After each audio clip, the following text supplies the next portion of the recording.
Pessoal, não vamos esquecer de acionar o sino. Olá, combatentes, canal Arte da Guerra. Eu já vou avisando que o vídeo de hoje é bastante polêmico, portanto nós recomendamos para aquelas pessoas que têm problemas com o coração, tá, que mudem o URL e vão para outro canal. Gente, hoje eu vou falar da Guerra do Vietnã. Já é um pedido que tem feito por vários assinantes aqui do canal, tá? E eu quero colocar os motivos pelos quais os Estados Unidos foram derrotados naquele conflito. Antes de mais nada, eu quero colocar o seguinte. Eu sei que tem muita gente que vai dizer que os Estados Unidos não perderam a Guerra do Vietnã. Eu vou colocar uma coisa para vocês. A política é o cachorro, a guerra é o rabo. É o cachorro que abana o rabo e não o rabo que abana o cachorro. Ou seja, é a política quem determina tudo.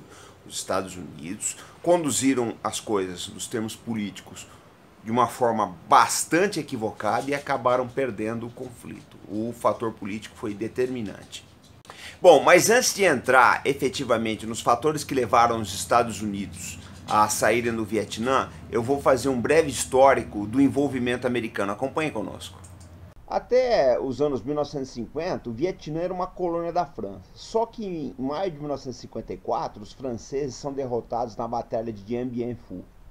Nesse mesmo ano ocorre a Conferência de Genebra, que dividiu a ex-colônia francesa, né, nesse país que vocês veem na tela. Laos, Camboja e um Vietnã só, mas eu vou explicar por que apareceram dois. A Conferência de Genebra gerou um acordo imperfeito, que por sua vez acabou ocasionando diversos mal-entendidos. Estipulava, por exemplo, que deveria haver eleições gerais no Vietnã em 1956. Quem liderava no norte era o Ho Chi Minh, que vocês veem na foto aí. Ele achava que ele ia ganhar as eleições porque tinha a maioria populacional do norte. O sul sempre foi dirigido por uma série de ditadores aí, eu não vou elencar nesse momento. O fato é que as eleições acabaram ficando para as calendas e com a saída dos franceses em 1954, no ano seguinte chegam os primeiros soldados da assistência militar americana. Bom, pessoal, vocês tiveram aí um quadro bastante resumido de como a situação política se deteriorou até surgir a Guerra do Vietnã. Acontece o seguinte, essa assistência militar começa no governo Eisenhower, mas ela era puramente, eles estavam ali apenas como conselheiros. Na administração Kennedy, que é uma administração democrata, já se começam a aparecer os primeiros boinas verdes na Guerra do Vietnã. Começa a se usar desfolhantes. O resultado disso é o seguinte, em 1963, ano que o Kennedy morreu, já havia 21 mil militares americanos no Vietnã, ou seja, já era uma presença militar, já era um prenúncio de uma guerra. Essa guerra iria escalar na administração Lyndon Johnson, que era vice-presidente dos Estados Unidos, e sucedeu o presidente Kennedy, que foi assassinado em 1963. É uma coisa que eu preciso colocar aqui para vocês agora, que é uma particularidade da política americana. Tem muita gente que vê os republicanos como falcões, né? Então tem gente que olha o Donald Trump aí, a família Bush, etc. Mas é engraçado que a maior parte das guerras do século XX foram iniciadas em governos democratas. Primeira Guerra Mundial, governo Woodrow Wilson, democrata. Segunda Guerra Mundial, governo Franklin Delano Roosevelt, democrata. Guerra da Coreia, governo Harry Truman, democrata. Guerra do Vietnã, governo Kennedy, democrata também.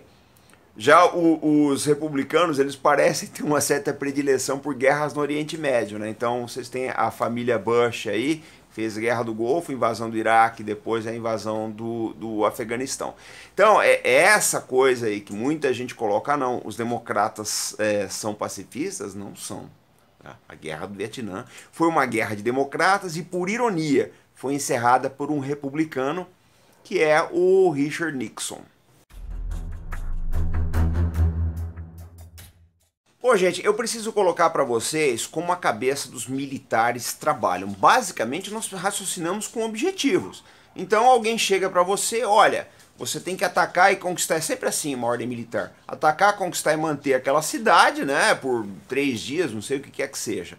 Só que a Guerra do Vietnã era uma guerra que você não tinha uma linha de contato com o inimigo. Ele podia aparecer, ele estava uns 360 graus ao seu redor. Ele poderia aparecer em qualquer lugar. Então o exército americano, que era um exército preparado nos moldes da Segunda Guerra Mundial para lutar uma guerra convencional, tá? E isso foi reforçado na Guerra da Coreia, uns 10 anos, uma década antes, eles ficaram perdidos. O papel do exército, com exceção das forças especiais, dos SEALs, etc., que eles acabaram ganhando muita expressão na Guerra do Vietnã, o papel do exército era bem confuso ali. O exército ele era praticamente mais uma força de repressão. Nessa foto aí vocês veem um soldado americano numa missão típica de busca e destruição. Então o que eles faziam? Procuravam destruir as bases de suprimentos, armas, comida, comunicações, capturar informes do inimigo. E também havia outra concepção de guerra, que era body count, contagem de corpos, né? Eles achavam que quanto mais Vietcongs eles matassem, mais próximos eles estavam da vitória. Agora, em termos militares, não há nada que desabone a conduta das Forças Armadas nos Estados Unidos no quesito de guerra convencional. Eles venceram todas as batalhas da Guerra do Vietnã, Quezon, entre as principais, né? Mas não era isso que contava no resultado final. Eu lembro de uma história que nas negociações para o final da guerra, um coronel americano estava conversando com um emissário vietnamita e falou: mas vocês não podem nos tratar assim, nós vencemos todas as batalhas. E o vietnamita disse: isso é verdade, mas não tem importância nenhuma. Então, gente, era uma coisa muito confusa realmente, tá? O que aconteceu ali na Guerra do Vietnã não pode ser analisado de forma convencional, e muita gente na liderança política e militar dos Estados Unidos talvez não tenha entendido o que estava contando naquele país. Bom, vamos falar da moralidade da guerra, né? Primeiro que o envolvimento americano, né, o incidente do Golfo de Tonkin nunca ficou muito bem explicado, né?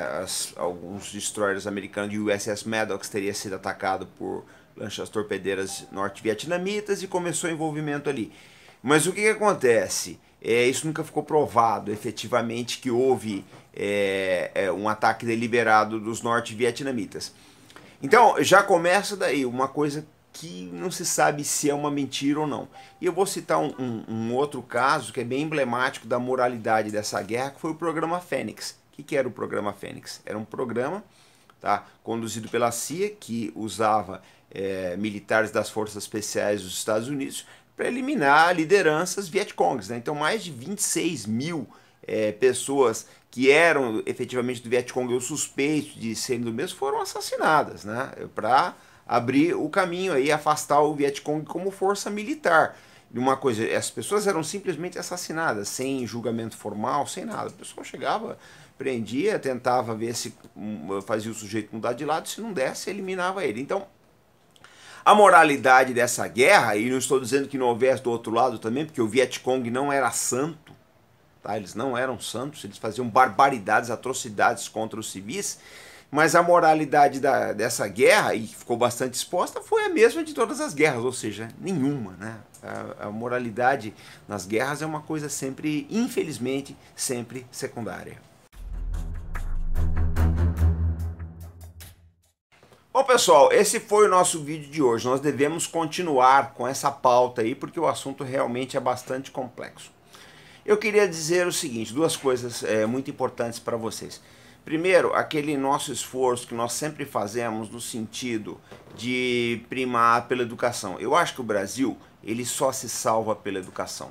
Então, eu peço o seguinte, gente, vamos prestigiar os professores, tá? Vocês que têm filhos em idade escolar, vão às reuniões de pais e mestres, conversem com os professores, procurem se inteirar das dificuldades, tá? De maneira que a gente possa fazer um trabalho mais integrado, sociedade e os docentes, para que possamos produzir uma geração mais bem informada, porque o Brasil ele só se salva pela educação. A educação é o nosso grande caminho para o desenvolvimento.